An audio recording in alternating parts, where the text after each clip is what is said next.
Women are rising to their power. Yes, I said it. Women are rising to their power. Why is it so important for women to rise to our power? Well, it's all about creating harmony and balance in this world and restoring that balance. For so many years and for way too long, we've been out of balance. Well, I'm a proud Cherokee woman, and we were always taught that to have a healthy world, you had to have a healthy balance. And for the last several hundred years, we have lived in a patriarchal society where one gender dominated the other. Well, let me take you back a little bit, because Cherokees, we were a matriarchal society. And what did that mean? That meant that the women had equal power because we believed in harmony and balance. And what did that look like?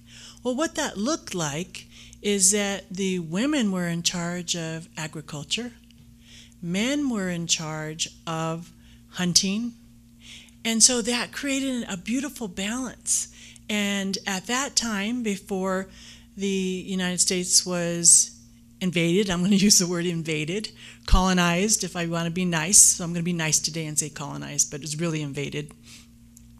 Before that, we lived in this beautiful harmony and balance, and there was no sexual trauma. There was no physical abuse because the community held each other accountable. And we were accountable, and when you have that nice balance of the masculine and feminine, it was a world that everybody got along.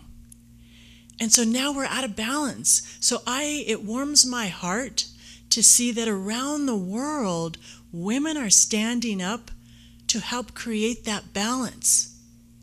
And everybody's doing it in different ways.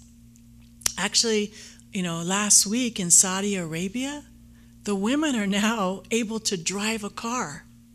And to me, it's like things that we take for granted, that I take for granted. I've been driving ever since I was 15 and a half years old.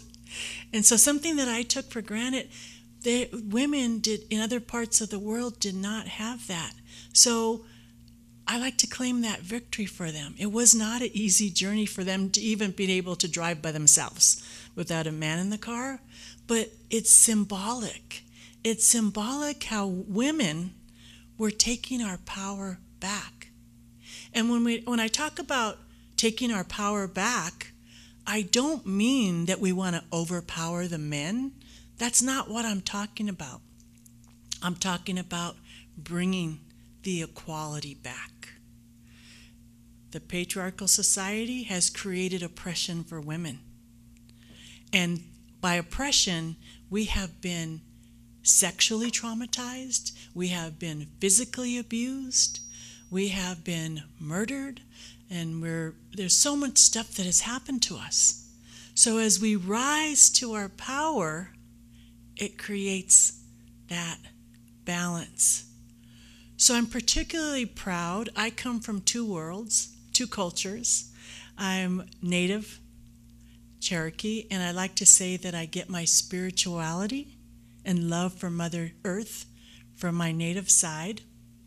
I'm half Mexican. So from my Latina side, I get my passion for life and my love for music and dance. So I've created that balance within myself, and I use that. And so I'm so proud of my Native sisters that come together. At the Women Are Sacred Conference, over 500 women from throughout the United States coming together to stand in their power. And with that, they take that back to their communities. On my Latina side, I have partnered with some amazing women, and we've started our own movement.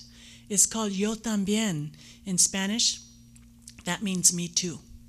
So along the lines of the Me Too movement, we are coming together and saying we are no longer going to tolerate sexual abuse and sexual trauma because we are worthy.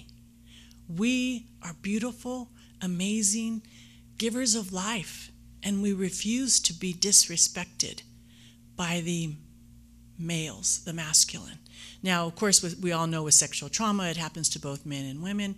And when we come together as women, it's up to us, it's incumbent upon us to really raise healthy men. You know, it really starts at home in our families, and in both cultures that I have, we're very family oriented.